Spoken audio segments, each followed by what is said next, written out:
শোনো হাল্ক, যদি আজ হরিণের মাংস না আনো, ভাত নেই, ঘরও নেই। হাল্ক কাউকে ভয় পায় না, কিন্তু বউকে একটু ভয় পায়। এই জঙ্গল আজ হাল্কের এলাকা। আল্লাহ, ওটা কি বাঘ নাকি শ্বশুর মশাই? তুই হরিণ নস, তুই একটা মিনি হাল্ক। আমার বউ বলেছে আজ হরিণের মাংস চাই, না আনলে বাড়ি ঢুকতে দেবে না। হাল্ক কাউকে ভয় পায় না, তবে বউকে একটু আটটু। আরে বাবা, এইটা তো আসল হরিণ।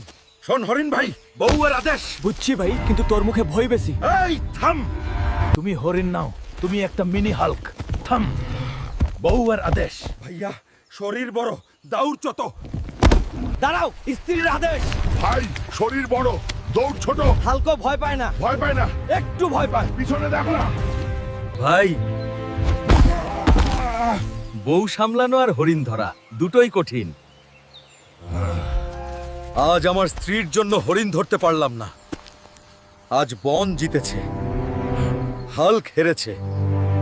এটা কি হরিণ? এটা নিরামিষ হরিণ। তুমি কি জঙ্গলে গিয়েছিলে নাকি সবজি বাজারে? বউ, আমি ধরতে গিয়েছিলাম, হরিণ পালিয়ে গেছে। আজ তুমি বাড়ি থেকে পালিয়ে যাবে। তুমি জঙ্গল জিততে পারোনি, সংসার জিতবে কিভাবে? হাল্ক একটা হরিণকে ছেড়ে দিতে পারে। কিন্তু তার স্ত্রীকে নয়। আজকে তুমি উঠানে ঘুমাবে। হাল্ক আজ আত্মসমর্পণ করছে।